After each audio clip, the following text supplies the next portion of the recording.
Mr. Hogan. Y'all worked at the Suede over here. I think I'm the race my flag. Get some sweet tea. My journey started at the center not long after the center was born. I've been with the center for 41 years now. In 1988, I was a child that was served by the center. My parents were volunteers at the center. My parents helped the center. They were always there for the center. My dad gave his time to children's services. And I remember as a child, the center coming to our house different times throughout the years, asking for donations, asking my parents to help. And my parents would always give. In 1988, there was a radio on. We used to have those back in the day. At that radio on, I felt it was time that I told somebody it was going to be. I had been being abused since I was in kindergarten, and it was by a family member. And I was 3 weeks shy of my 16th birthday when I told someone. The night the center came to my house to tell my parents thought they were there asking for money. And I remember vividly my dad saying, "How much money do you need?" And Miss Ann Williams looked at him and said, "We're here now because you're going to need us."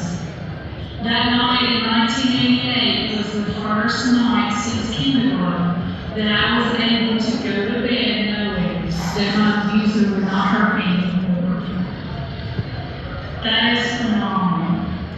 As early as this week, there have been children that have gone to bed at night knowing that their abuser would never hurt them again.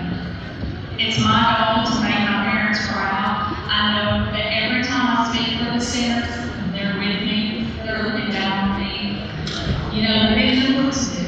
If it wasn't for the center, and I shared this on the telephone recently, I've always heard that as parents, you're not given an instruction manual. And if you did get an instruction manual being a parent, there wouldn't be a chapter in there for what to do if your child is abused, because it's just not supposed to happen. But the center is that chapter.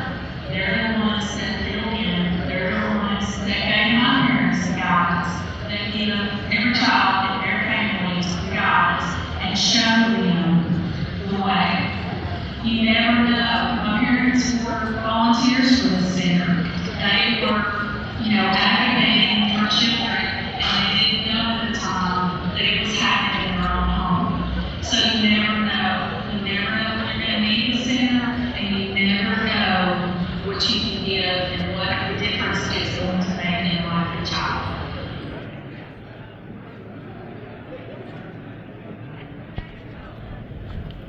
Good evening. Can you feel the love tonight? My name is Suede, and that was my story as told at an event earlier this year. Tonight, this is all about feeling the love. It's all about helping the children in West Tennessee. When the children come to the center, this bear encourages bravery. They also pick out a button, and the button is what helps them to be brave during their process. In 1988, I was a child served by the center. Like I said in my story, if it wasn't for the center, my parents would not have known what to do. It didn't dawn on me until years later how brave I really was that night I told. Thank you. When I told my story, it was a process that I had to go through. I told on a Wednesday night. On that Thursday, I had to go to children's services and tell my story. That Friday, I had to go to the sheriff's department and tell my story. And that following Monday, I had to go to the children's clinic for a physical. It is because of your love, these events that you all give your money and your time to, that we now have the Child Advocacy Center. In 1995, that center was formed, and the children now can go there. They tell their story one time.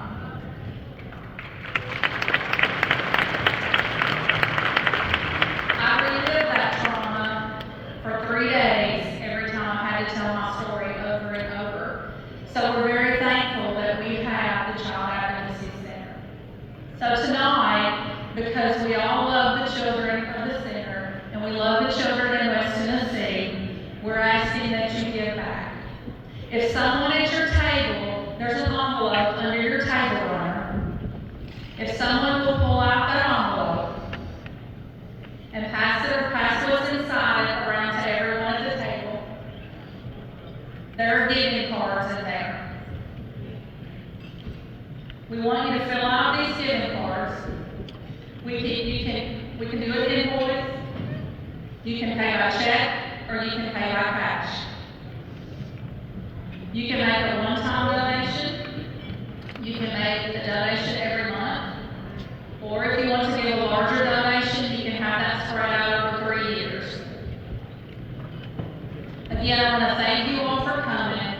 Thank you for what you give to these children, because I can assure you I would not be where I am today if it were not for the help of the center. Thank you.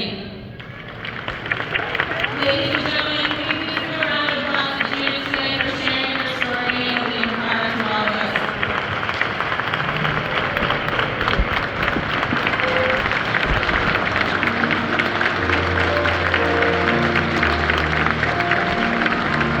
It takes an incredible amount of strength to be able to get up here and share yourself like that.